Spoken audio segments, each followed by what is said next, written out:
Jacob Mercer bought Victoria off the auction block expecting a grateful servant. But the fierce woman with fire in her green eyes had no intention of being owned by anyone.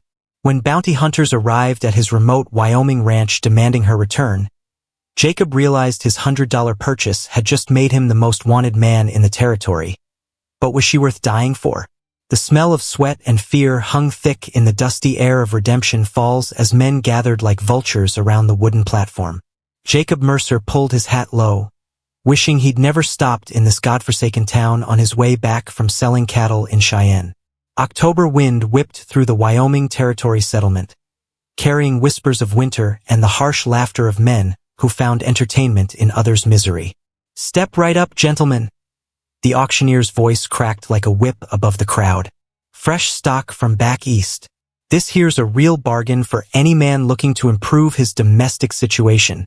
Jacob tied his horse to the hitching post outside Murphy's General Store, trying to ignore the spectacle.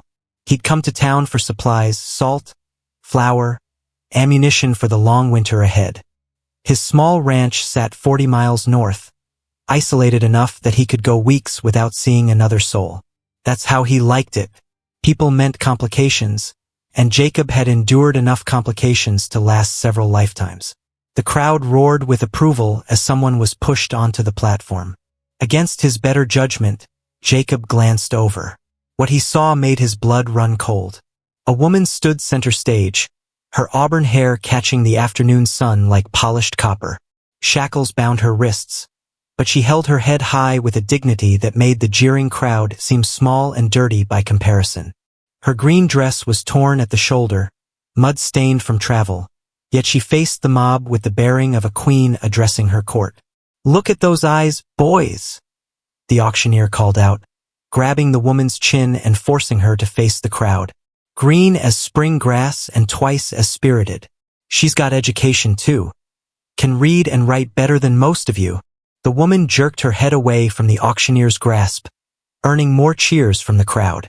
Jacob found himself studying her face, noting the intelligence behind those defiant eyes, the way she seemed to be memorizing every face in the crowd as if planning her revenge.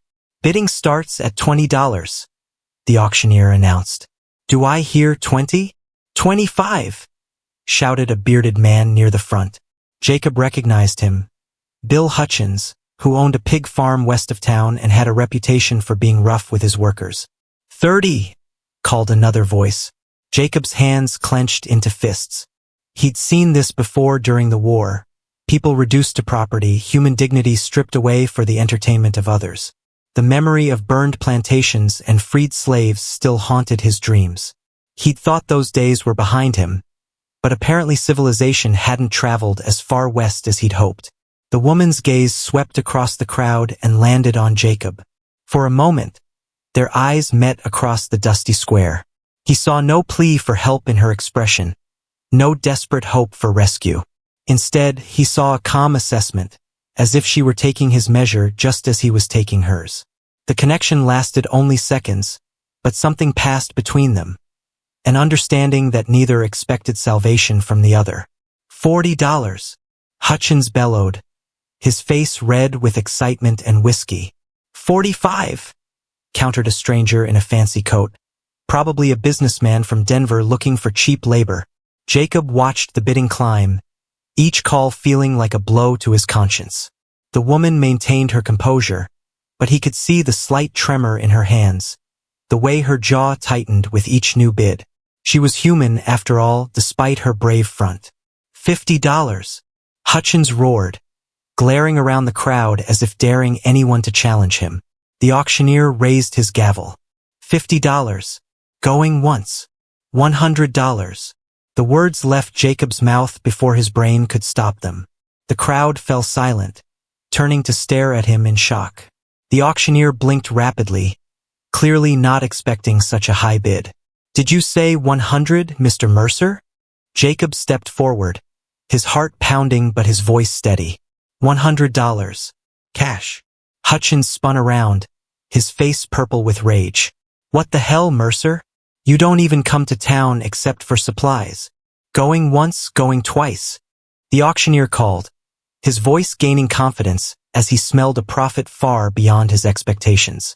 Jacob pulled the money from his pocket, most of his cattle earnings, meant to buy supplies for winter and materials for expanding his ranch.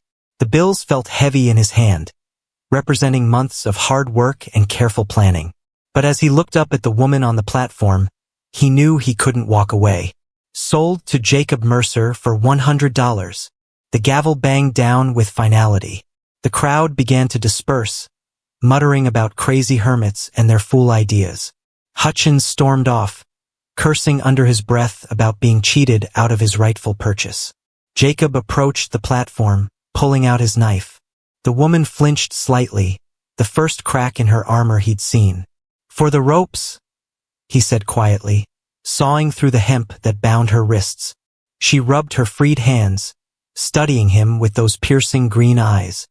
"Why?" she asked, her voice hoarse from the dust and fear she'd been hiding. Jacob pocketed his knife and met her stare. "Because nobody deserves to be sold like livestock. And what do you expect in return for your charity?" The word dripped with suspicion earned through hard experience. "Nothing you're not willing to give freely," Jacob replied. "Name's Jacob Mercer. I've got a ranch north of here. You're welcome to stay until you figure out where you want to go next." The woman stepped down from the platform, her legs unsteady after hours of standing. "Victoria Ashworth. And Mr. Mercer? I don't know whether to thank you or warn you that you've just bought yourself a heap of trouble." Jacob looked at this fierce, intelligent woman who'd somehow ended up on an auction block in the middle of nowhere, and realized his quiet, solitary life was about to become very complicated indeed. The 2-day journey to Jacob's ranch stretched ahead like a test neither of them had asked for. Victoria rode the spare horse he'd hastily purchased from the livery stable, maintaining a careful distance that spoke of learned wariness. She was a better rider than most men Jacob knew, sitting her saddle with natural grace despite her obvious exhaustion. The first day passed in uncomfortable silence, broken only by necessary communication about directions and rest stops. Victoria kept her guard up, watching Jacob for signs of the true intentions she expected him to reveal once they were alone. Jacob, for his part, found himself stealing glances at his unexpected traveling companion, wondering what series of disasters had led an educated woman to a frontier auction block. As afternoon shadows lengthened, Jacob called a halt near a creek lined with cottonwoods. The spot offered water for the horses and shelter from the wind that had been building all day. Victoria dismounted stiffly, her body clearly unused to long hours in the saddle despite her skill. "We'll camp here tonight," Jacob announced, beginning to unsaddle his horse. "Weather's turning, and I'd rather not get caught in a storm on open ground." Victoria nodded, moving to tend her own mount with practiced efficiency. Jacob noted how she cared for the animal, checking hooves, loosening the girth gradually, speaking in soft tones that calmed the tired horse. Whatever her background, she understood animals. They worked in silence to set up camp, falling into an unspoken routine. Jacob gathered wood for a fire while Victoria filled their water containers from the creek. When he returned with an armload of deadfall, he found her standing at the water's edge, staring at her reflection in the slow-moving current. "Penny for your thoughts," he said, arranging the wood for kindling. Victoria turned, her expression guarded. "Just wondering if I'm making another mistake. Seems to be a talent of mine lately." Jacob struck a match and coaxed the flames to life. "What kind of mistakes?" "The kind that end up with you on an auction block in the middle of nowhere." Victoria moved to the fire, extending her hands toward the warmth. "Tell me, Mr. Mercer, what exactly do you expect from this arrangement?" The directness of the question caught Jacob off guard. He'd been asking himself the same thing since they'd left town. "Honestly, I haven't thought that far ahead. I saw something wrong happening, and I stopped it. Everything else, well, I guess we'll figure it out as we go." Victoria studied his face in the flickering firelight. "You're not what I expected." "What did you expect?" "A man who spends $100 on a woman usually has specific ideas about what he's purchasing." Her voice carried the weight of experience Jacob didn't want to think about too closely. Jacob poked at the fire with a stick, sending sparks spiraling into the darkening sky. I've got a ranch that needs tending and winter coming fast. I could use help with the work, but only if you're willing to give it. Beyond that, he shrugged. I figure everyone deserves a chance to start over if they want it. Start over. Victoria repeated the words like she was tasting something foreign. You make it sound simple. Maybe it is. Maybe it isn't. But sitting here arguing about it won't change anything either way. They shared a simple meal of hardtack and jerky, the conversation gradually becoming less stilted as Victoria began to relax. She asked about the ranch, about the territory, about the challenges of surviving alone in such isolated country.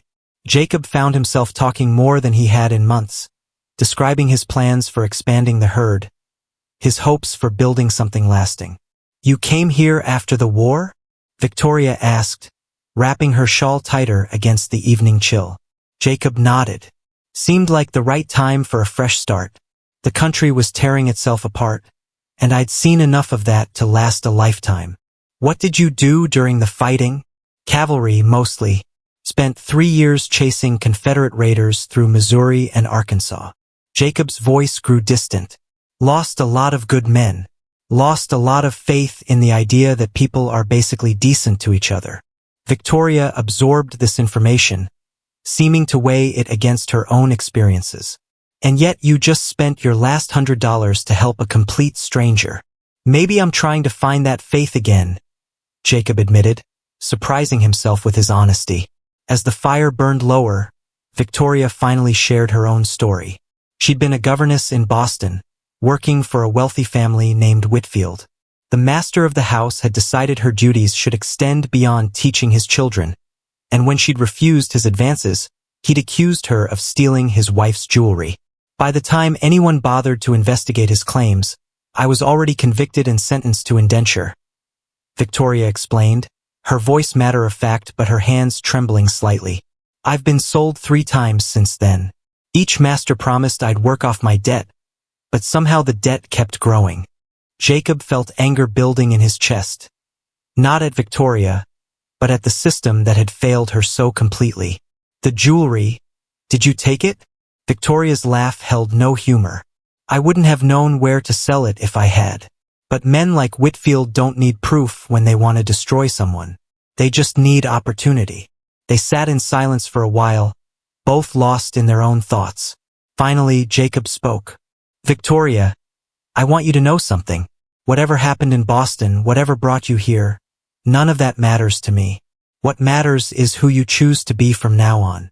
Victoria looked up, her green eyes reflecting the dying firelight. And if I choose to leave once we reach your ranch, then you leave with my blessing and whatever supplies you need for the journey. Jacob met her gaze steadily. But I hope you'll at least consider staying long enough to see what a fresh start might look like. As they settled into their bedrolls on opposite sides of the fire, Victoria found herself thinking about the strange turn her life had taken. 24 hours ago, she'd been preparing for another round of servitude to another man who saw her as property. Now she was traveling with someone who seemed to actually see her as a person.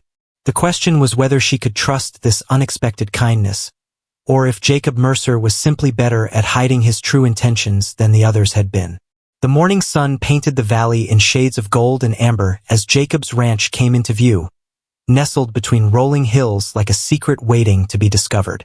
Victoria pulled her horse to a stop at the ridge overlooking the property, her breath catching in her throat at the sight below. A log cabin sat beside a winding creek, smoke curling lazily from its stone chimney. Wooden corrals held a small herd of cattle and 3 horses, while chickens pecked freely around a neat coop. A vegetable garden showed the brown stalks of harvested crops, and everywhere Victoria looked, she saw signs of careful planning and honest work. It's beautiful, she whispered, not meaning to speak aloud. Jacob pulled up beside her, following her gaze across his domain. Still got a lot of work to do before winter sets in hard. That barn needs a new roof, and I'm hoping to add another room to the cabin come spring. As they rode down into the valley, Victoria found herself studying every detail. The fence posts were straight and solid. The gate hung properly on its hinges, and even the woodpile was stacked with military precision. This wasn't the rough camp of a man simply surviving. It was the foundation of something built to last. "You did all this yourself?" Victoria asked, dismounting near the cabin. Jacob nodded, beginning to unsaddle his horse. "Bought the land with my army pay after the war. Figured if I was going to start over, might as well do it right." Victoria walked the perimeter of the yard, taking in the careful placement of each building, the way the cabin faced east to catch the morning sun, the garden positioned to take advantage of the creek's irrigation. "How long have you been here?" 3 years this October. First winter nearly killed me. Lived in a tent while I cut logs for the cabin. But each year's been easier than the last." The afternoon was spent in practical matters. Jacob showed Victoria around the property, explaining his routines for feeding the animals, maintaining the buildings, and preparing for the harsh Wyoming winter. She listened carefully, asking intelligent questions that showed she understood the challenges of frontier life. When evening came, they sat at Jacob's small kitchen table, sharing a meal of venison stew and fresh bread. The cabin felt warm and lived in, with books lining one wall and newspapers from various towns stacked on a side table. "You read a lot," Victoria observed, noting the titles. "Everything from farming manuals to Shakespeare. Gets lonely out here during the long winters. Books help pass the time." Jacob paused, then added, "There's paper and ink in that desk if you want to write letters or anything else." Victoria looked up sharply. "You wouldn't mind?" "Why would I mind? Most men think writing is a waste of time for women, that we should focus on more practical matters." Jacob set down his spoon and met her eyes. "Victoria, I've seen what happens when people don't have outlets for their thoughts and feelings. The war taught me that much. If writing helps you make sense of things, then it's the most practical thing you could do." That night, Victoria lay on the narrow cot Jacob had set up in the cabin's main room while he took the smaller back room. She stared at the ceiling, listening to the unfamiliar sounds of safety. The soft crackle of dying embers in the fireplace, the distant lowing of cattle, the whisper of wind through the trees. For the first time in months, she wasn't calculating escape routes or sleeping with one ear open for footsteps. The realization was both comforting and terrifying. What if she let herself believe this could last? What if she was wrong about Jacob's intentions? The next morning brought their first test. Victoria woke to find Jacob already gone and a note on the table. "Rode to check the north pasture. Back by noon. Coffee's on the stove." She stood alone in the cabin, surrounded by all of Jacob's possessions, with no one to stop her from taking whatever she wanted and disappearing. The trust implicit in that note hit her like a physical blow. When was the last time someone had trusted her enough to leave her unsupervised? Instead of running, Victoria spent the morning exploring the property more thoroughly. She discovered Jacob's ambitious plans for expansion sketched out in a notebook.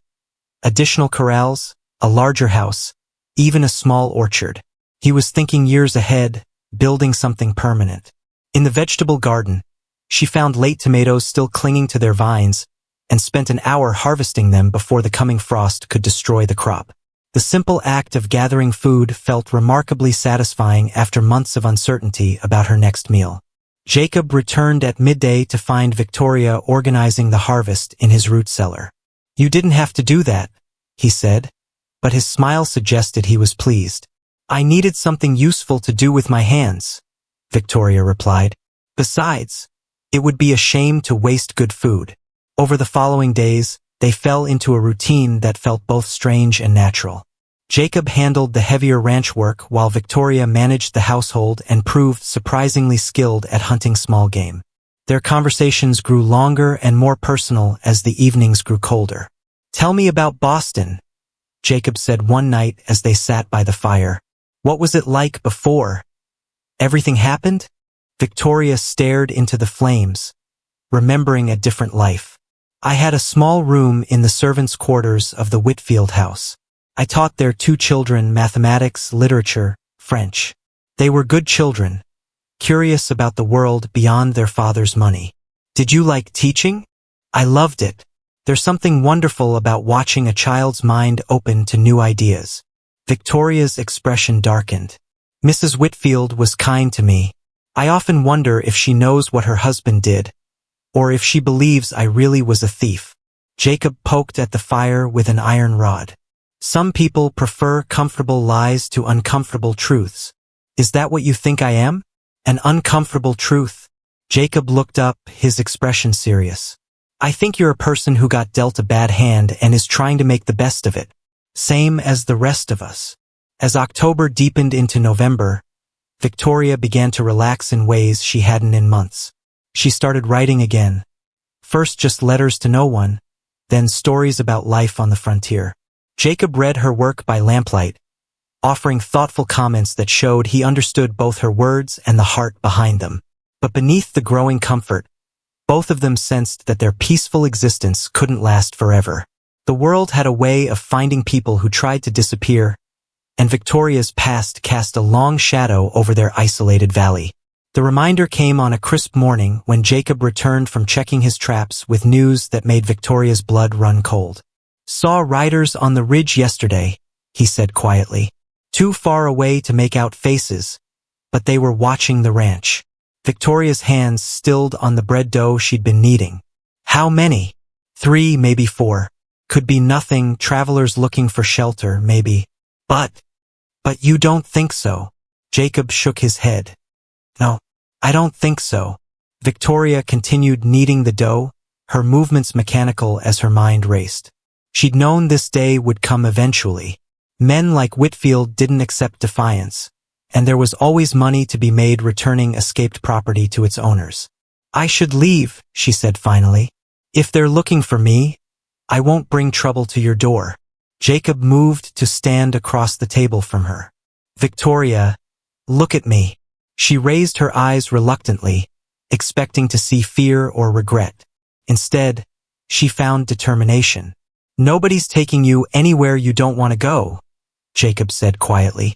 Not while I have anything to say about it. The words hung between them like a promise and a challenge, while outside the wind picked up, carrying the first hints of winter and the approaching storm. The knock came at dawn 3 days later, sharp and demanding against the cabin door like the crack of judgment itself. Victoria was already awake, having spent the night listening to every sound beyond the walls, and she saw Jacob's hand move instinctively toward the rifle propped beside his bed. Jacob Mercer, a voice called from outside. We know you're in there, and we know what you've got that doesn't belong to you. Victoria's face went pale as she recognized the accent. Boston educated, with the confidence of a man accustomed to getting his way. Through the cabin's single window, she could see 3 horses tied to the fence post, their rider's breath steaming in the cold morning air. Jacob pulled on his boots and coat, checking his rifle's load with practiced efficiency. Stay back from the windows, he whispered to Victoria. And if things go bad, there's a back way out through the root cellar. No. Victoria's voice was quiet but firm. I'm done running. Jacob paused at the door, studying her face. In her expression, he saw not fear but a kind of weary resolve. Whatever was coming, she'd decided to meet it head-on. All right then, he said and opened the door. 3 men stood in his yard, their expensive coats and polished boots marking them as outsiders to this rough country. The leader was tall and well-fed, with the soft hands of a man who'd never done manual labor. His companions flanked him like hunting dogs awaiting orders. Mr. Mercer, the leader said with false politeness. I'm Edmund Whitfield. I believe you have something that belongs to me. Jacob stepped onto his porch, rifle held casually but ready. Mr. Whitfield, you're a long way from Boston. Indeed, but when valuable property goes missing, one must take steps to recover it. Whitfield's eyes shifted to the cabin's interior, where Victoria had stepped into view. Ah, there she is.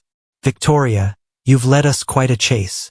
Victoria moved to stand beside Jacob, her chin raised in the defiant gesture he'd first seen on the auction platform.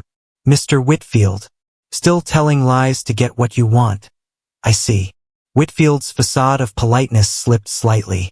The lies are yours, my dear. Theft, breach of contract, destruction of property. The charges against you are quite extensive. Charges you invented when I refused to become your mistress. Victoria shot back. How is Mrs. Whitfield, by the way? Does she know where you are and why? One of Whitfield's companions stepped forward, his hand resting on his gun. That's enough talking. We came here to collect stolen property, not listen to fantasies. Jacob's rifle shifted almost imperceptibly, the barrel now pointing more directly at the three men. Gentlemen, I'm going to have to ask you to step off my property. Miss Ashworth is here of her own free will, and she's not going anywhere she doesn't want to go. Whitfield laughed, but the sound held no humor. Mr. Mercer, you clearly don't understand the situation. This woman is a convicted thief and an escaped bond servant. I have legal papers. I don't care if you have papers signed by President Johnson himself, Jacob interrupted. Victoria's under my protection now, and that's the end of it. The standoff stretched taut between them, each man measuring the other's resolve. Victoria found herself thinking not of escape routes but of how strange it felt to have someone willing to stand between her and the world's cruelty. You're making a serious mistake, Whitfield said, his voice hardening. Harboring a fugitive is a federal crime. I can have marshals here within the week. Then bring them, Jacob replied calmly. But until they arrive with proper warrants, you're trespassing on my land. Whitfield's face flushed red with anger and frustration. He was clearly a man unaccustomed to defiance, especially from frontier ranchers and runaway servants. This isn't over, Mercer. That woman owes a debt to society, and I intend to see it paid. The only debt here is yours, Victoria said, stepping forward despite Jacob's protective stance. You owe me an apology, my reputation, and 3 years of my life, but I'm not holding my breath waiting for any of it. As the three men mounted their horses, Whitfield's parting words carried the weight of a threat. Enjoy your little romance while it lasts. The law has a long reach, even in this godforsaken wilderness. After they'd ridden away, Jacob and Victoria stood in the yard watching their dust settle. The morning sun climbed higher, but the chill in the air seemed to have nothing to do with the weather. That man destroyed my life once, Victoria said quietly. I won't let him do it again. Jacob studied her profile, noting the determined set of her jaw. What are you thinking? I'm thinking it's time to stop reacting and start fighting back. Victoria turned to face him. You said you served with a lawyer during the war. Is he still practicing? Jacob nodded slowly. Sam Harrison. Set up shop in Denver after the war. Why? Because I want to clear my name properly. Not just hide from false charges, but prove they were false in the first place. Victoria's eyes blazed with new purpose. If Whitfield wants a legal fight, then let's give him one. The idea was bold to the point of recklessness. Returning to civilization meant exposing themselves to dangers they could avoid by simply staying hidden. But as Jacob looked at Victoria, really looked at her for the first time since bringing her home, he saw something that made his decision easy. When do we leave? He asked. Victoria blinked, clearly not expecting his immediate support. You'd do that? Risk everything you've built here. Victoria, what I've built here isn't worth much if I have to spend it watching over my shoulder for men like Whitfield. Jacob moved closer, his expression serious. Besides, some fights are worth having, even if you're not sure you can win them. That afternoon, they began preparations for the journey to Denver. Jacob arranged for his neighbor, Tom McPherson, to watch the ranch while they were gone. Victoria packed the few belongings she'd accumulated, including the pages of writing she'd produced during her time in the valley. As evening fell, they sat once more by the fire that had become the center of their shared domestic life. Tomorrow would bring uncertainty and danger, but tonight they had this moment of peace. Jacob, Victoria said softly, whatever happens in Denver, I want you to know that these past weeks have been the first time in years I felt like a person instead of property. Jacob poked at the fire, sending sparks spiraling up the chimney. You've always been a person, Victoria. You just needed someone to see it. And you needed someone to share this place with, she replied. I think we've been good for each other. As they prepared for what might be their last night in the cabin that had become home, Both Victoria and Jacob understood that they were crossing a threshold. Tomorrow would test not just their legal case, but the bond they'd built in the shadow of the mountains. The question hanging between them was whether that bond was strong enough to survive whatever Whitfield and the world might throw at them next. The gunshot echoed across the valley like thunder, sending birds exploding from the trees in a panic of wings and cries. Victoria dropped the bucket she'd been carrying to the well, water splashing across her boots as Jacob came running from the barn, rifle in hand and his face grim with purpose. "Came from the North Ridge," he said, scanning the tree-line with practiced eyes. "Single shot, but that doesn't mean we're dealing with one man." Victoria's heart hammered against her ribs as she followed his gaze to the rocky outcropping where they'd first spotted the mysterious riders. The morning mist clung to the slopes like ghostly fingers, making it impossible to see clearly beyond 100 yards. "Could be hunters," she suggested, but her voice lacked conviction. Jacob shook his head. "Wrong time of year, wrong location. Deer don't graze on those rocks. And any hunter worth his salt knows better than to waste ammunition on impossible shots." As if summoned by his words, 3 figures emerged from the mist on horseback, moving down the valley slope with the careful precision of men who knew exactly where they were going. Victoria recognized the lead rider immediately, Marcus Donnelly, a bounty hunter whose reputation stretched from Kansas to California. "Inside. Now." Jacob's voice carried the authority of his military training. "Bar the door and stay away from the windows."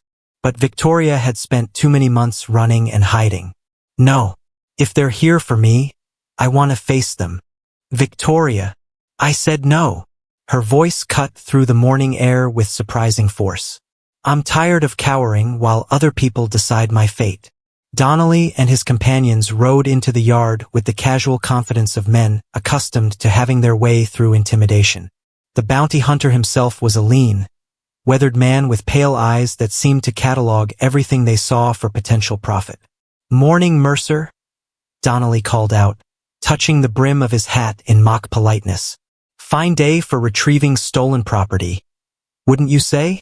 Jacob stepped forward, his rifle held low but ready. "Property? I don't see any property here except what belongs to me." "Now that's where you're wrong." Donnelly reached into his coat and pulled out a folded document. "Got me a federal warrant here for one Victoria Ashworth, charged with theft, fraud, and breach of lawful contract. $500 reward for her safe return." Victoria felt the ground shift beneath her feet. $500 was more money than most men in the territory saw in 2 years. It was enough to tempt honest men toward dishonesty and turn neighbors into enemies. "Let me see that warrant," Jacob demanded. Donnelly's grin revealed teeth stained brown from chewing tobacco. "Don't think so, Mercer. You're not a lawman, and this here's official government business."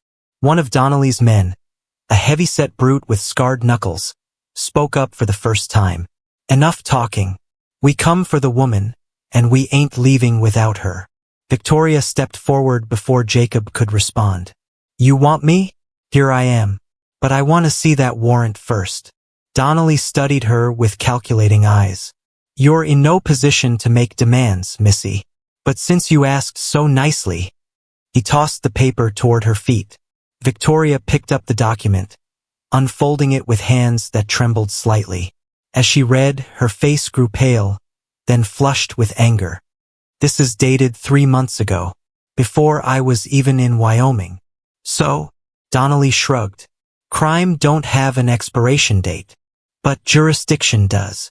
Victoria's voice gained strength as her legal education asserted itself. "This warrant was issued in Massachusetts. It has no standing in Wyoming territory without proper transfer through territorial courts." The bounty hunter's grin faltered slightly. "Listen here, college girl." "No, you listen." Victoria stepped closer, her fear transforming into righteous fury. "I know the law, and you can't enforce a state warrant across territorial boundaries without proper documentation. Where are your transfer papers?" Donnelly's 2 companions exchanged uncertain glances.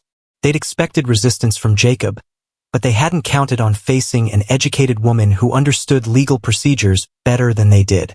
"The law's whatever I say it is out here," Donnelly growled, his hand moving toward his gun.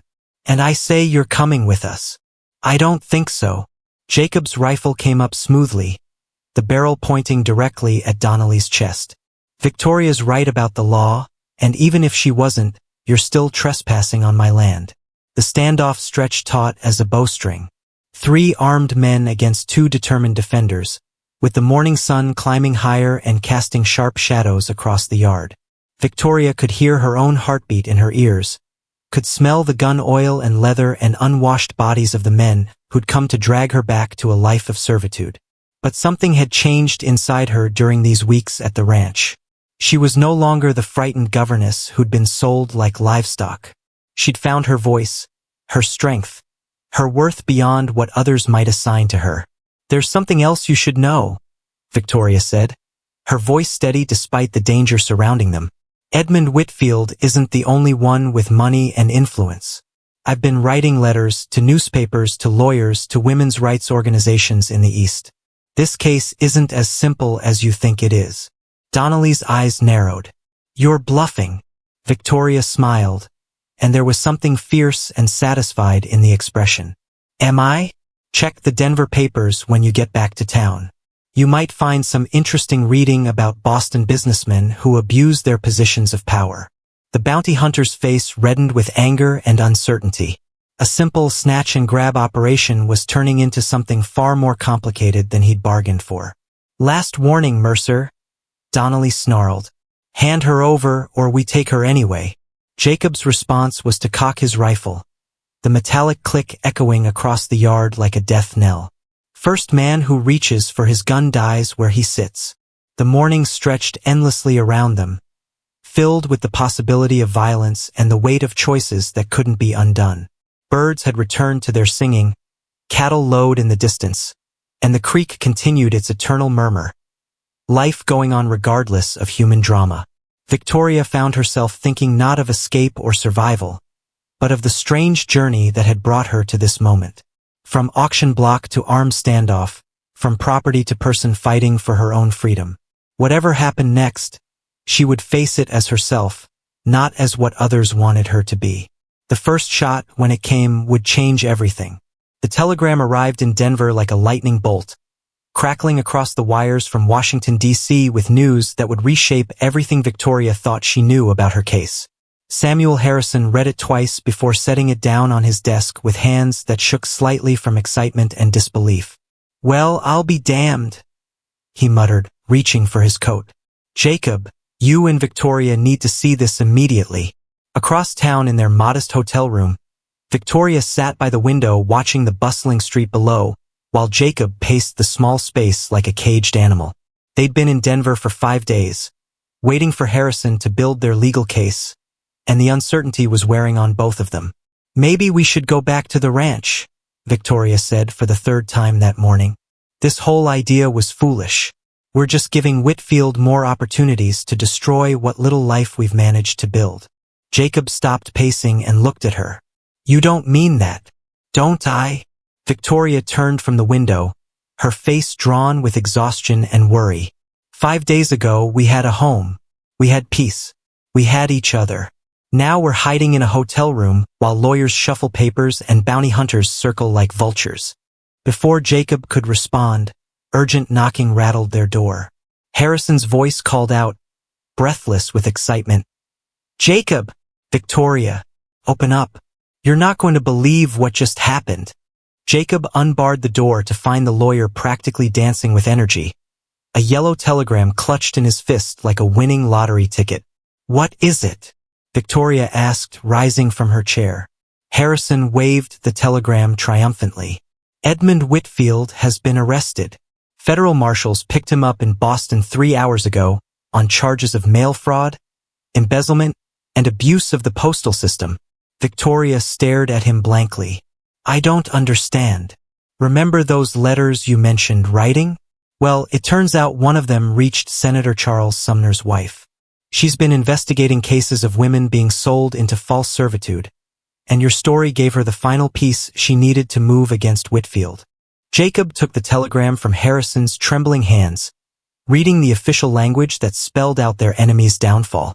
It says here he's been running a scheme for years, framing servant girls for theft, then selling them to business associates in the territories. You mean I wasn't the only one? Victoria's voice was barely a whisper. Harrison nodded grimly. At least dozen women, possibly more. The investigation is just beginning, but federal prosecutors are confident they can prove a pattern of systematic fraud and human trafficking.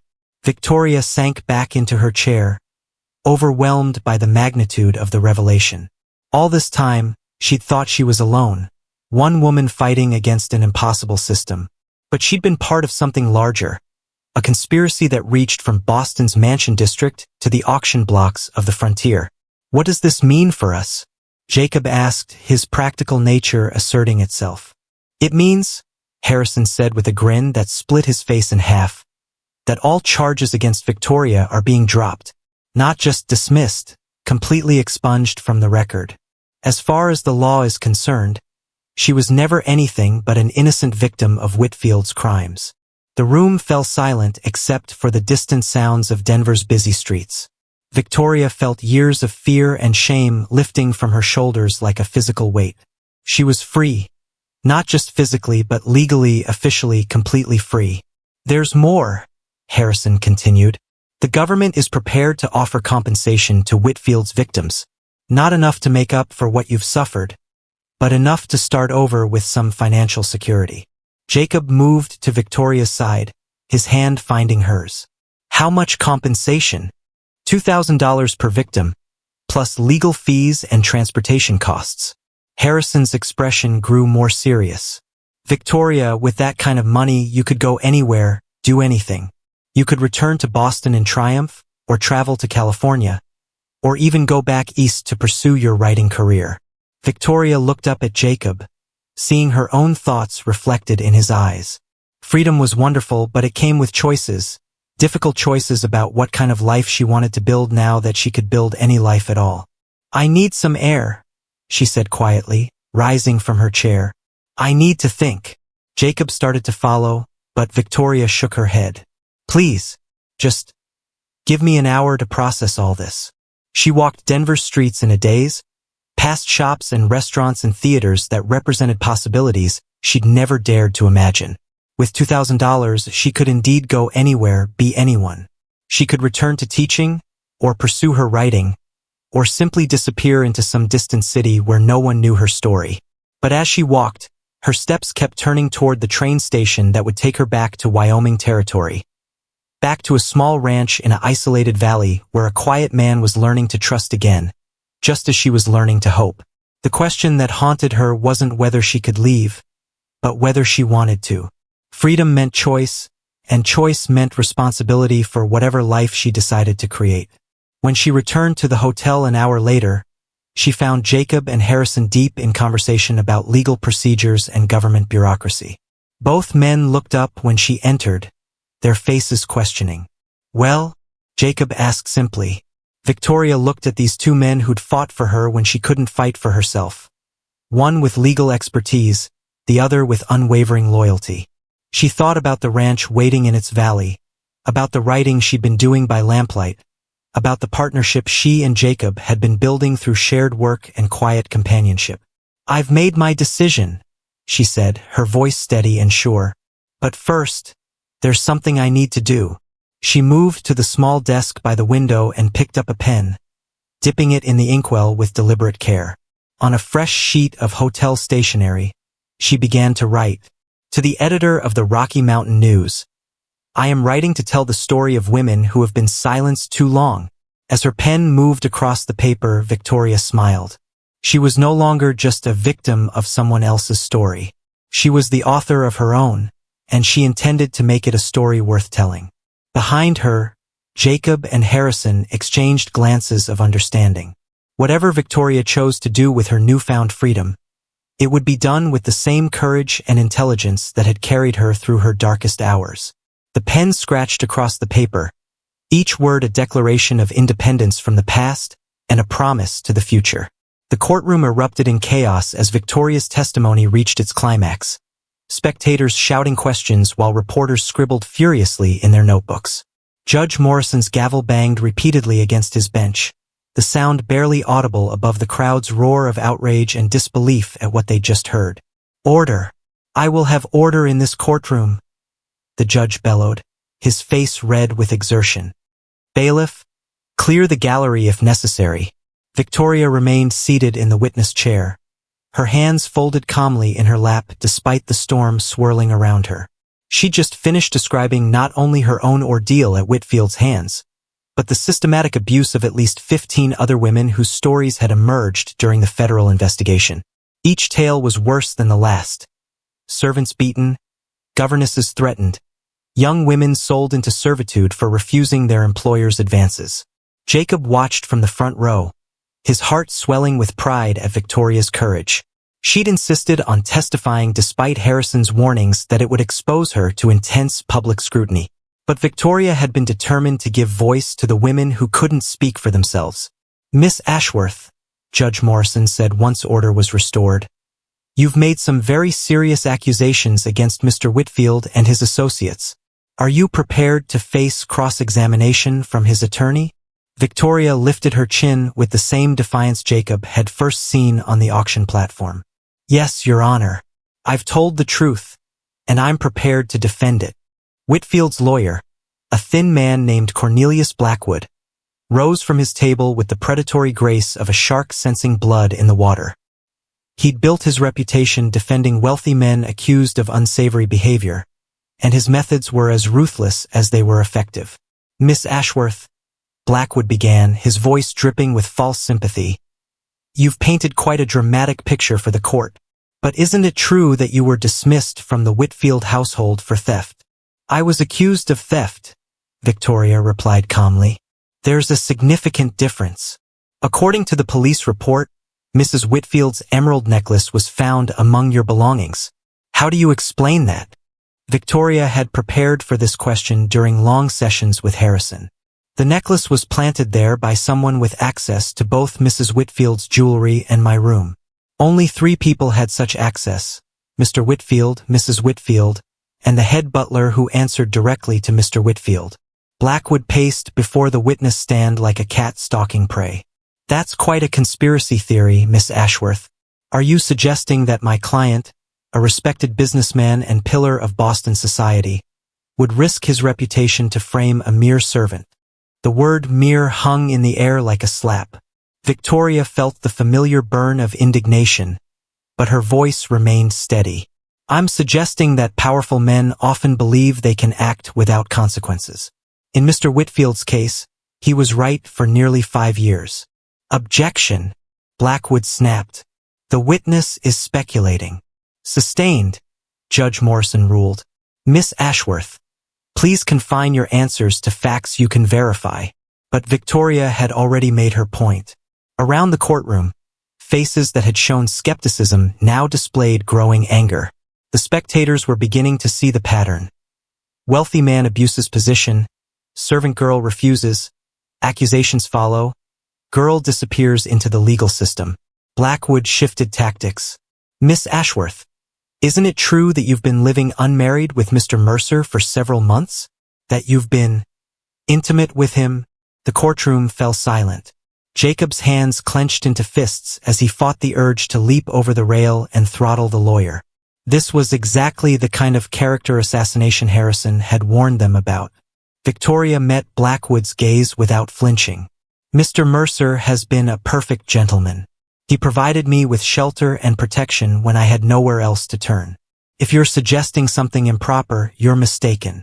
"I'm suggesting," Blackwood said with a nasty smile, "that a woman of loose morals might be willing to lie under oath to protect a romantic relationship." "Objection," Harrison shot to his feet. "Counsel is attacking the witness's character without foundation." "Your Honor," Blackwood replied smoothly, "the witness's credibility is central to this case. Her moral character directly relates to whether the court should believe her testimony." Judge Morrison considered this for a long moment. "I'll allow limited questioning along these lines, but tread carefully, Mr. Blackwood." Victoria felt the familiar sensation of being judged not for her actions but for society's expectations of what a woman should be. But something had changed in her during these months of freedom. She was no longer willing to accept shame for choices that weren't shameful. "Mr. Blackwood?" she said before he could ask another question. "Are you married?" The lawyer blinked in surprise. Yes, of course. Did you live with your wife before your wedding?" "Certainly not. That would be—" Blackwood stopped, realizing the trap.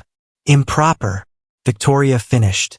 "Yet you expect me to have lived on the streets rather than accept honest shelter from an honorable man? You would have preferred I starve or freeze rather than violate your sense of propriety." The courtroom buzzed with approval. Several women in the gallery nodded vigorously, and Jacob caught more than one man looking ashamed of his earlier assumptions. Blackwood's face reddened. "That's not what Mr. Blackwood," Judge Morrison interrupted. "Do you have any actual questions about the charges against Mr. Whitfield? Or are you simply here to slander a woman who's already suffered enough?" The rebuke was gentle but firm. Blackwood gathered his papers with obvious frustration. "No further questions, Your Honor." As Victoria stepped down from the witness stand, she caught Jacob's eye. He nodded slightly, his expression proud and encouraging. Whatever the verdict, she'd spoken her truth with dignity and courage. But the real test was yet to come. Tomorrow, Whitfield himself would take the stand, and his testimony would determine whether justice prevailed or wealth and influence won another victory over truth. Harrison approached as they left the courtroom. "That was masterful, Victoria. You turned his attack back on him beautifully." "Will it be enough?" she asked. "Honestly, I don't know. Juries are unpredictable, especially when it comes to cases involving women and men of different social classes." Harrison's expression was troubled. "But you've given us the best chance possible." Outside the courthouse, reporters swarmed around them like bees around honey. Questions flew from all directions. "Miss Ashworth, how many women do you think Whitfield victimized?" "Mr. Mercer, will you marry Miss Ashworth now that she's free? Is it true there's a federal investigation into similar schemes in other cities?" Jacob pushed through the crowd protectively, his arm around Victoria's shoulders. "No questions," he said firmly. "We'll have a statement when the trial concludes." As they escaped into their waiting carriage, Victoria leaned back against the seat with exhaustion. The day had drained her emotionally, but she felt oddly liberated. For years, Whitfield's accusations had hung over her like a dark cloud. Now, finally, she'd been able to speak the truth publicly. "How are you holding up?" Jacob asked, taking her hand. Victoria squeezed his fingers gratefully. "Better than I expected. Thank you for being there. Where else would I be?" As their carriage rolled through Denver's busy streets, Victoria reflected on how far she'd come from the frightened woman on the auction block. Tomorrow would bring new challenges, but she'd face them as herself, strong, free, and no longer alone. The setting sun painted the mountains gold and crimson, promising another day of possibility ahead. Edmund Whitfield entered the courtroom like a king walking to his coronation, his expensive suit perfectly tailored and his silver hair gleaming under the gaslight.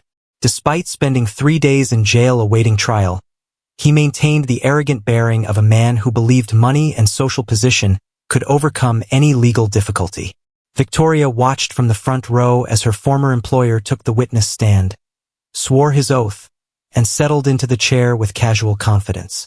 This was the man who'd destroyed her life with false accusations, who'd built a criminal empire on the suffering of innocent women. Yet here he sat, presenting himself as the injured party. "Mr. Whitfield," his attorney Blackwood began, "please tell the court about your relationship with the defendant Victoria Ashworth." Whitfield's voice carried the cultured tones of Boston aristocracy. "Miss Ashworth was employed as a governess for my children for approximately 8 months. Initially, she seemed capable and well-educated. However, her behavior became increasingly erratic over time." "In what way erratic?" "She became presumptuous, inserting herself into family discussions where her opinions weren't wanted. She questioned my wife's decisions regarding the children's education. Most troubling, she began making inappropriate advances toward me." Victoria's hands clenched in her lap. The ease with which Whitfield lied was breathtaking, each word delivered with perfect sincerity, as if he actually believed his own fabrications. These advances, Blackwood continued, how did they manifest? Whitfield sighed dramatically. Lingering touches when bringing documents to my study. Suggestions that she might be more useful to the household in expanded duties. When I firmly rebuffed her advances, she became vindictive. And this vindictiveness led to theft? I'm afraid so. My wife's emerald necklace, a family heirloom worth nearly $300, went missing from her jewelry box. A search of Miss Ashworth's belongings revealed the necklace hidden among her undergarments. Jacob felt his jaw muscles tighten as he watched Whitfield's performance. The man was a masterful liar, weaving truth and fiction together so seamlessly that someone unfamiliar with the real story might actually believe him. Mr. Whitfield, Blackwood said, the prosecution has suggested you were running some sort of criminal scheme involving female servants. How do you respond to these accusations? Whitfield's expression became one of injured innocence. I'm baffled by such suggestions. Yes, I've had to dismiss several servants over the years for various infractions. Theft, insubordination, moral failings. But that hardly constitutes a criminal conspiracy. I've always followed proper legal procedures when dealing with employee misconduct.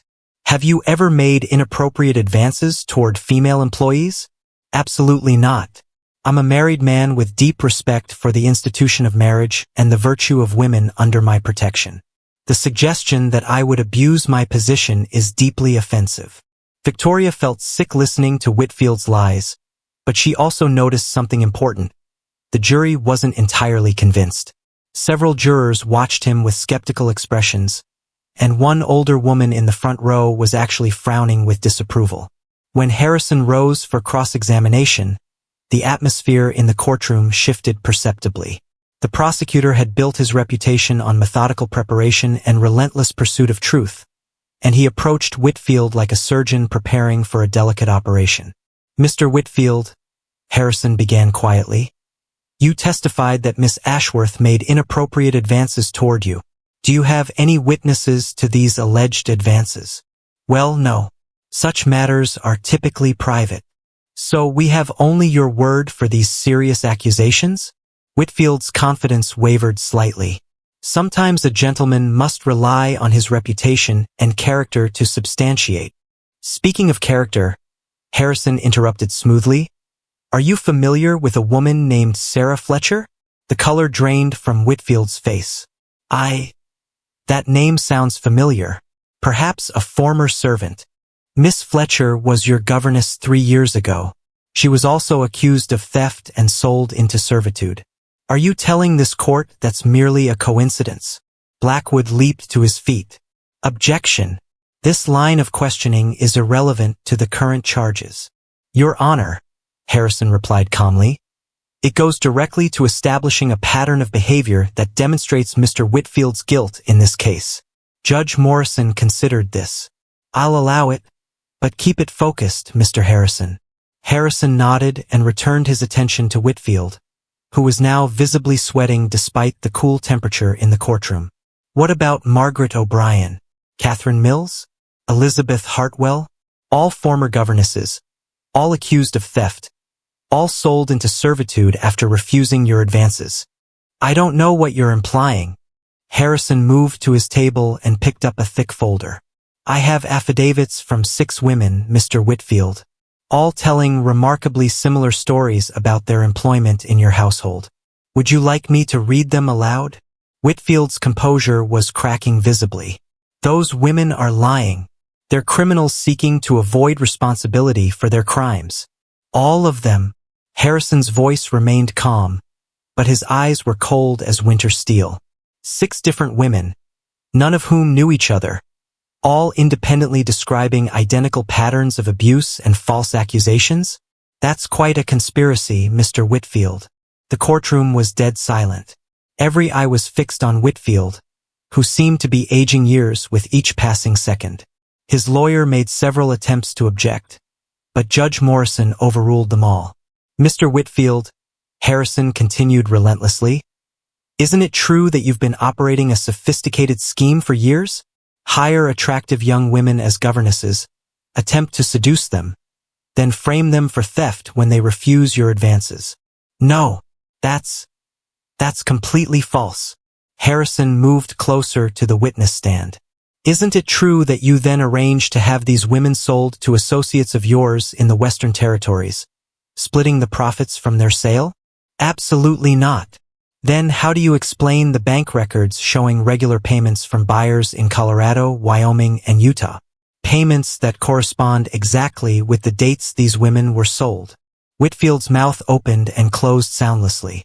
Around the courtroom, spectators leaned forward, sensing they were witnessing the collapse of a carefully constructed lie. And isn't it true, Harrison said, his voice rising for the first time, that you've destroyed dozens of innocent lives for nothing more than profit and your own twisted pleasure? No, Whitfield shouted, his composure finally shattering completely. They were nothing. Servants. They meant nothing to anyone. The words hung in the air like a confession. Several jurors recoiled visibly, and shocked gasps arose from the gallery. Whitfield seemed to realize what he'd said, but it was too late to take it back. Harrison stepped back, satisfaction evident in his expression. Nothing further, Your Honor. As Whitfield stumbled down from the witness stand, his face ashen and his hands shaking, Victoria felt a weight lift from her shoulders that she'd carried for years. The man who'd nearly destroyed her had just destroyed himself with his own words. The jury would deliberate, but the outcome was no longer in doubt. Justice, delayed but not denied, was finally at hand. The jury foreman's hands trembled as he unfolded the verdict, his weathered face betraying no hint of the decision that would reshape 2 lives forever. The Denver courtroom held its collective breath, reporters poised with pencils and spectators leaning forward in their seats, as 3 days of deliberation finally reached its climax. In the matter of Edmund Whitfield versus the Territory of Colorado, the foreman announced, his voice cutting through the silence like a church bell, we find the defendant guilty on all charges of fraud, conspiracy, and human trafficking. The courtroom exploded into chaos. Victoria felt her knees buckle as relief flooded through her body, and Jacob's strong arm around her waist was the only thing keeping her upright. Shouts of approval mixed with scattered protests from Whitfield's remaining supporters, while the guilty man himself sat frozen in his chair, staring at the jury with blank disbelief. Judge Morrison's gavel crashed repeatedly against his bench. Order! I will have order! When the noise subsided, he turned his stern gaze to Whitfield. Mr. Whitfield, you have been found guilty of crimes that strike at the very heart of human decency. Before I pass sentence, do you have anything to say? Whitfield struggled to his feet, his face ashen and his voice barely audible. Your Honor, this is all a terrible mistake. I'm a respected businessman. I have a family responsibilities. So did your victims. The judge interrupted coldly. Edmund Whitfield, I sentence you to 15 years in federal prison and order you to pay restitution of $10,000 to each verified victim of your crimes. Victoria's hands flew to her mouth in shock. $10,000 was more money than she'd ever dreamed of seeing. Combined with the federal compensation, it would give her complete financial independence for the rest of her life. As Whitfield was led away in shackles, his once proud bearing finally broken, Victoria turned to Jacob with tears streaming down her face. It's over, she whispered. It's really over. Jacob pulled her into his arms, not caring who saw or what they might think. Yes, it is. You're free, Victoria. Completely free. Outside the courthouse, reporters swarmed around them like hungry wolves, shouting questions and demanding statements. Harrison expertly guided them through the crowd, deflecting inquiries with promises of a formal statement later. In the quiet of their hotel room that evening, Victoria sat by the window watching Denver's lights twinkle in the gathering darkness. The magnitude of her victory was still sinking in, not just the legal vindication, but the financial security that would allow her to make choices based on desire rather than desperation. Penny for your thoughts, Jacob said, settling into the chair beside her. Victoria smiled at the familiar phrase. I was thinking about choices. For the first time in my adult life, I can choose anything I want. Go anywhere, do anything, be anyone. That's a powerful feeling. It's also terrifying. Victoria turned to face him, her expression serious. Jacob, you've been wonderful through all of this. You saved me when I couldn't save myself, protected me when I was defenseless, fought for me when I didn't believe I was worth fighting for. Jacob felt a cold knot forming in his stomach. There was something in her tone, a finality that suggested she was building toward goodbye. But now that I'm free, Victoria continued, I need to figure out who I am when I'm not running from something or someone. And you can't do that at the ranch? Victoria was quiet for a long moment, staring out at the city lights. I don't know. These past months have been like living in a dream, peaceful, safe, happy. But dreams aren't real life, are they? Jacob leaned forward, his expression earnest. What we built together felt real to me. It was real, but it was also built on necessity. I needed protection, you needed companionship. Now that I don't need protection anymore. She let the sentence hang unfinished. You think what's between us was just convenience? Victoria's eyes filled with tears. I don't know. That's the problem. How can I tell the difference between gratitude and love? Between safety and happiness? I've never had the luxury of choosing a man based on my heart instead of my circumstances. The words hit Jacob like physical blows. Part of him wanted to argue, to convince her that what they'd shared transcended mere practicality. But another part understood her dilemma. How could she trust her own feelings when those feelings had developed under such extraordinary circumstances? So what are you saying? He asked quietly. I'm saying I need time. Real time. Not just a few days in a hotel room, but months or maybe even years to discover who Victoria Ashworth really is when she's not afraid or desperate or dependent on someone else's kindness. Jacob stood and walked to the window, his hands clasped behind his back. The silence stretched between them, filled with unspoken emotions and difficult truths. Where will you go? He finally asked. I thought maybe California. I could buy a small house, try my hand at writing for the newspapers there. See if I can make a living with my pen instead of my desperation. California's a long way from Wyoming. I know. Victoria's voice was barely a whisper. Jacob turned back to her, his expression carefully composed. And us? What happens to us?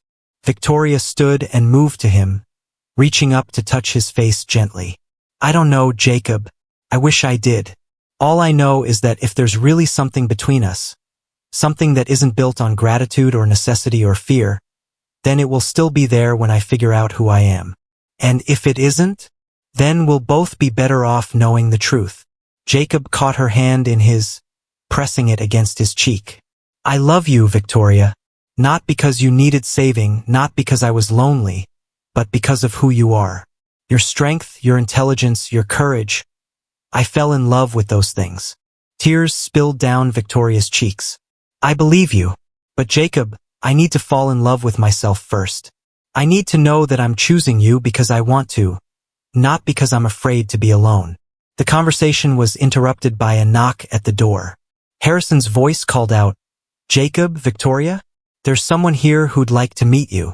Jacob opened the door to find the lawyer accompanied by an elegant woman in her 50s, dressed in the finest Boston fashion but with kind eyes that immediately put Victoria at ease. Miss Ashworth, Harrison said, I'd like you to meet Mrs. Catherine Sumner, wife of Senator Charles Sumner. She's been instrumental in exposing Whitfield's crimes. Mrs. Sumner stepped forward with a warm smile. My dear, I've been following your case closely. Your courage in speaking out has given voice to women who might never have found justice otherwise. Victoria accepted the older woman's offered hand, still overwhelmed by the day's events. Mrs. Sumner, I thank you for believing us. Nonsense. I should thank you.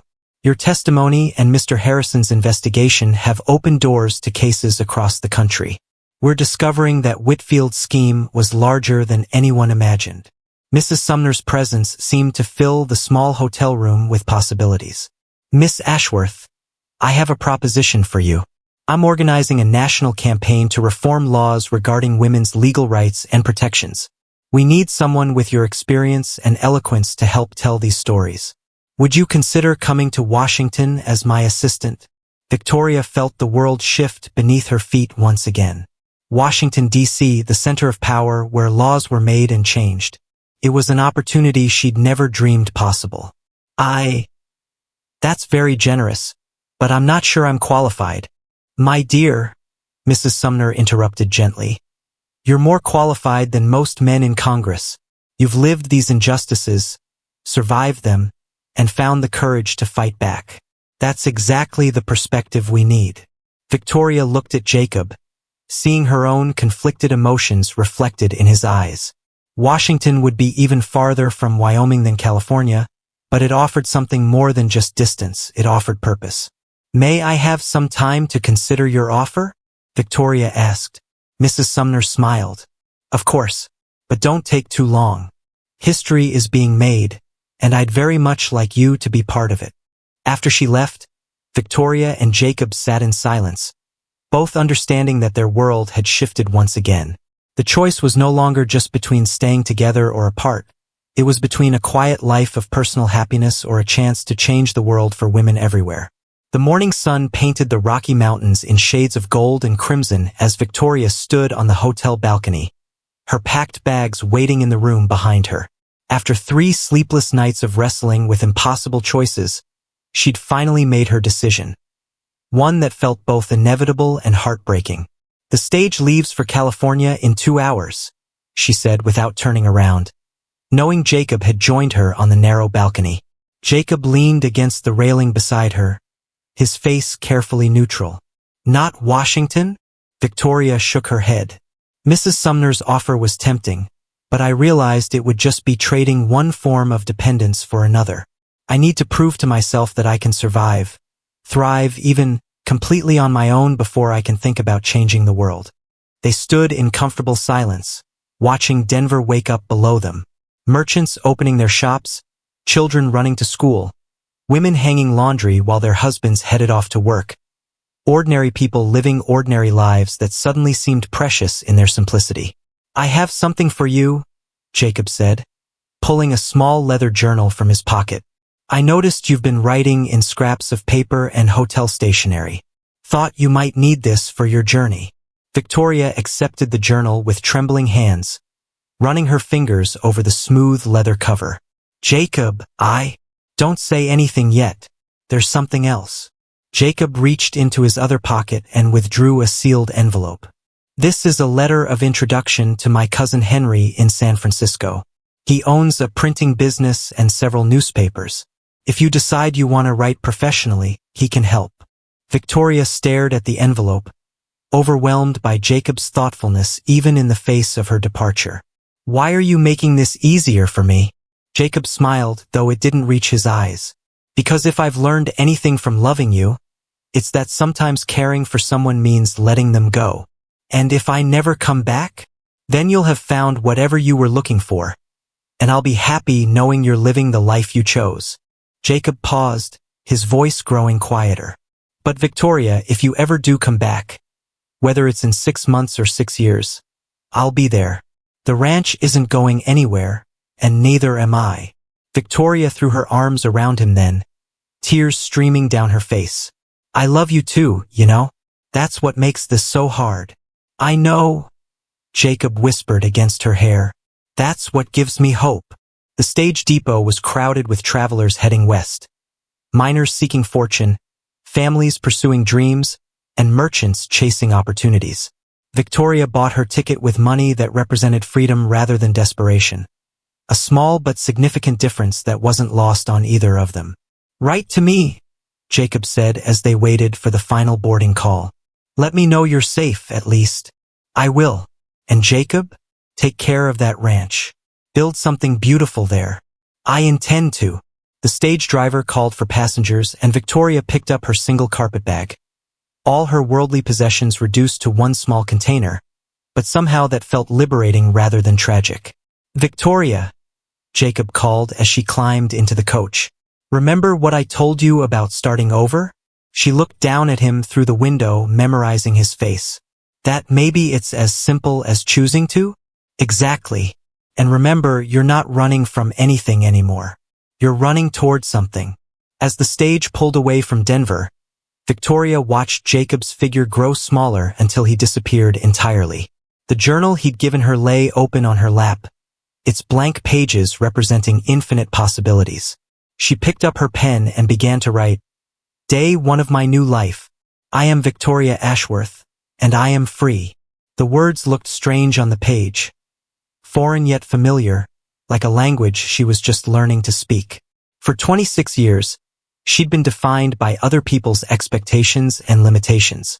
Now, for the first time, she could define herself. The stagecoach rolled across the Colorado plains toward the mountains that separated her from California and whatever future awaited there. Victoria thought about Jacob working at his ranch, building something permanent and beautiful in their valley. She thought about Mrs. Sumner fighting for women's rights in Washington. She thought about all the choices spreading before her like roads on a map. But mostly, she thought about the woman she was becoming. Stronger than the governess who'd been framed for theft, braver than the victim who'd stood on an auction block, wiser than the refugee who'd accepted charity out of desperation. That woman had been someone things happened to. Victoria Ashworth was someone who made things happen. The journal pages rustled in the wind from the open window, eager to be filled with new stories. Victoria smiled and kept writing, chronicling not just the journey to California, but the longer journey toward becoming herself. Behind her, Denver faded into memory. Ahead lay the unknown, vast and full of promise. And somewhere between the two, Victoria finally understood what Jacob had meant about starting over. It wasn't about forgetting the past or escaping to somewhere new. It was about choosing moment by moment who you wanted to become. And Victoria Ashworth was just getting started with her choices. The mountains rose before her like a gateway to possibility, and Victoria drove toward them with her pen in her hand and her future spread out before her like blank pages waiting to be filled.